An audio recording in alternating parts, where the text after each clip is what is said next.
Hey YouTube, Maddie's Daddy 12 here with another legit YGO. Actually, it's MTG today. Deck profile. Make sure you head over to legit MTG. Check out all of our Magic the Gathering articles. Also, hit up the legit YGO website and check out all of our YuGiOh articles. But in this video, I'm going to talk about Shaddolls, because Shaddolls are supposed to be dead.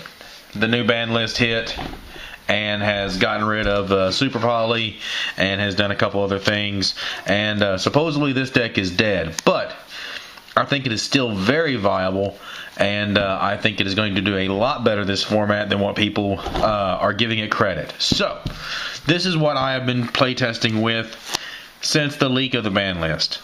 So 3 Beast. Beast is a level 5. He's a tribute. If he is sent to the graveyard by a card effect, you get to draw 1 card. He also has a flip effect. When he flips, he's essentially a Graceful Charity. You get to draw 2 cards and discard 1. So he has just advantage built into his name. 2 Shaddoll Dragon. This guy's pretty cool. Flip effect, and you get to bounce something off the board. And when he is sent, you get to destroy a spell or trap. So this guy is your out to a lot of stuff. A lot of back row. This guy he allows you to just pick out the back row. He's also 1900 attack. That's at a significant number because unless the Teller Knights have Honest, they don't have any main deck out to Shaddoll Dragon by just using their monsters, because none of their monsters are big enough. So if they don't have the main deck Honest, then they have to go into a extra deck card in order to get over Dragon, and if they go into the extra deck card, then it leaves them vulnerable to Shaddoll Fusion. So yeah, Dragon's actually a significant card in this deck. 2 Squamata. Squamata's flip effect, he is a Man-Eater Bug. Destroy 1 monster your opponent controls. And then when he is sent to the graveyard by a card effect, he is a Foolish Burial for another Shaddoll monster. So yeah, you get to dump. He gets dumped, then you get to dump like Beast and draw a card, or you can dump Dragon and blow something up. So yeah, Squamata is at 2. He's also an 1800 attack monster, so that's pretty cool. 2 Shaddoll Hedgehog. I've bumped this up to 2 from 1. The format now with Super Poly at 1, getting to your Shaddoll Fusion is a lot more important now. So Shaddoll Hedgehog becomes more important because his flip effect allows you to add Shaddoll Fusion from your deck to your hand, or 1 Shaddoll spell or trap card to your hand. And then when he is sent to the graveyard by a card effect, he's essentially a Rhoda. You get to add a Shaddoll monster from your deck to your hand. To round out my main decked Shaddoll monsters, only 1 Falco. Once you get Falco rolling, you really only need the 1. A lot of people have bumped that up to 2, and some people have even maxed out on it. I don't think that's really necessary. I think 1 is more than sufficient. But yeah, he's when he's flipped, he's essentially a monster reborn, except the monster goes in face down defense position, and then when he is sent from the deck to the graveyard by a card effect, he reborns himself in face down defense position. The one significant thing about him, though, is he is a tuner, so you know, he allows for a lot of synchro plays that are rather interesting. So yeah, 1 Falco. That is the Shaddoll monsters. And now I still run the Lightsworn engine in this also. So let's look at the Lightsworn engine. Rather simple engine. Triple Raiden, double Lila. Raiden, you can mill to. If you hit a Lightsworn monster in his mill, he goes up to 1900 attack from the 17. And then he also mills 2 at the end phase. Lila is mill 3 at the end phase, and you can turn into defense to destroy a spell or trap on your opponent's side of the field. One significant thing about these guys is that Raiden is a level 4 tuner. So they make for level 4 play, rank 4 plays. They make for level 8 synchro plays. So that is the Lightsworn engine. This is very similar to what Patrick Hoban was playing last format. Obviously some changes due to the new ban list, but yeah. One Blackluster Soldier. He's kind of a win more card. Like he allows me to swing games. I always feel like I'm dropping him in a situation where I already control the game. But anyway, Blackluster Soldier's he's busted. He's good stuff. He's light in the dark. So yeah, you bring him out and he just boom boom or removes or whatever. Yeah, anyway, 2 White Dragon Wyver Burster and 2 Black Dragon. These guys help with the synchro plays and the rank 4 plays.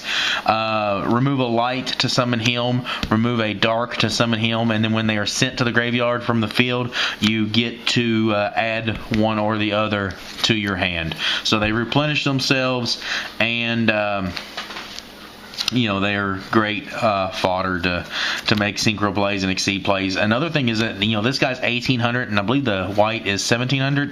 Yeah, 1700 with 18 defense.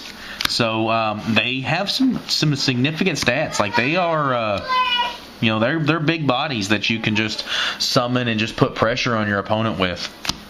And that is my monster count. So now let's get into the spells.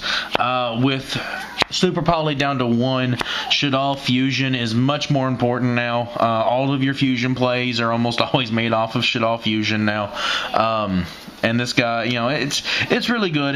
Obviously it's a standard fusion spell card like Polymerization. However, what this guy does for you is if your opponent controls a extra deck, a monster that was summoned from their extra deck, you can then play Shaddoll Fusion and use materials from your deck to summon your fusion monster. So Shaddoll Fusion is really good if your opponent has pushed into the extra deck. 1 Super Poly. And this guy is good because you get to use your opponent's monsters, and it cannot be responded to. And 1 Soul Charge. Like this deck used to abuse Soul Charge so much, so I hate seeing Soul Charge to 1. Like I almost hate seeing Soul Charge to 1 more than I hate seeing Super Poly to 1. Because the plays that you had with Soul Charge were just so good, and obviously you have less plays now because Soul Charge is at 1. Anyway, triple Upstart Goblin, 1 Allure Darkness, and 1 Charge of the Light Brigade. Just standard draw engine stuff. Gotta thin the deck. They're gonna let me play this, so I'm gonna try it out. Raigeki. I don't know how good that card is really gonna be in the upcoming format. Just because like if board wipes were really as good as what everybody thinks they are, why weren't we playing Dark Hole before? Obviously this is just a one-sided Dark Hole for your opponent, but if it was really that great, why weren't we using Dark Hole before? Because we're smart enough to only play Dark Hole when I control no monsters and my opponent controls some. So like I don't know. I don't know that it's really going to be that great. I don't know that it really changes the game that much having this card now. But if they're going to allow me to play it, I'm going to try it out and see if it is going to be as good as I hope it's going to be. And that is my spell count. Those are all the spells that I am running. I am at 40 cards, so the trap cards here, there are more of them now than what there were before. Before it was just 2 Sinister Shadow games and 3 Emptiness. Of course, now with losing 2 Soul Charge and 2 Super Poly, that's obviously 4 more spots that I have to find room for. And I've changed it a little bit just to make room for other things. So, 2 Sinister Shadow games. I'm still only at 2. I don't run near enough Shaddolls to constitute running 3 of them. But what this does is it is a Foolish Burial 1, which allows you to dump a Shaddoll monster from your deck to the graveyard, activating it, and then it allows you to flip any of the Shaddoll monsters that are face down on the board into face up attack or into face up defense position, which activates their flip effects. So, it's good. The biggest thing is that it's a Foolish Burial. Double Vanity's Emptiness with Soul Charge at 1. I don't know that Vanity's Emptiness is going to be near as good as what it was.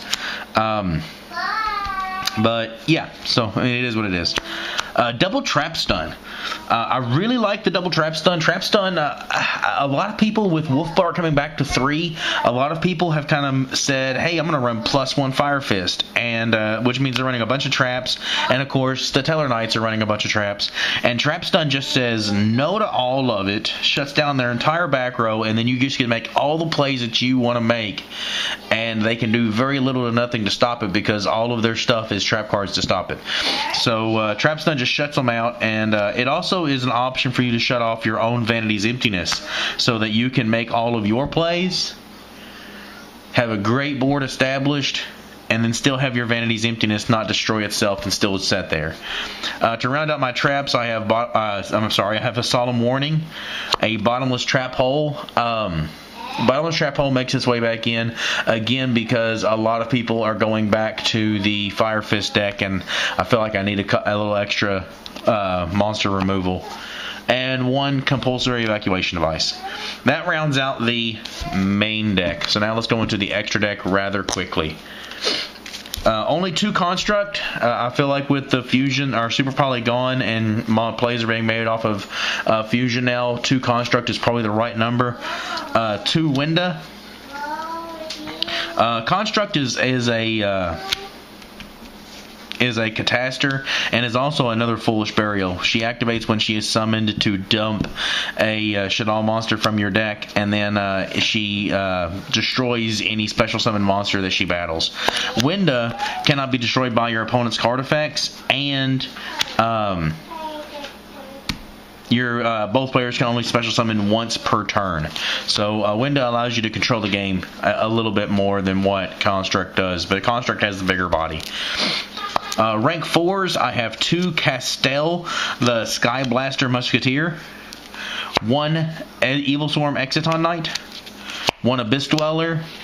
I still run the 1 rank 5 in Vocal-Saurs. You don't make this near as much as you used to when you had 3 soul charges, but I still like having it just because it allows you to still games. Into my Synchro monsters, 1 YuGiOh, 1 Black Rose Dragon, 1 Arcanite Magician, 1 Stardust Spark Dragon, 1 Scrap Dragon, and 1 Crimson Blader. I like using the Crimson Blader because in the mirror match, if you can resolve a Crimson Blader effect, then your opponent is shut off of their fusion monsters, their fusions, and they are shut off from their Chaos Sorcerers and Blackluster Soldiers, and they have to resort back to trying to make their rank 4 plays, and if you can make this guy and then just back him up with some back row, it's good stuff. So there you go, guys. It has been testing extremely well. If anybody is telling you that this deck is done, they are sadly mistaken. This deck is doing a lot better than what a lot of people are giving it credit, and is still a very important part of this format, and yeah, it's still a deck that you need to be worried about.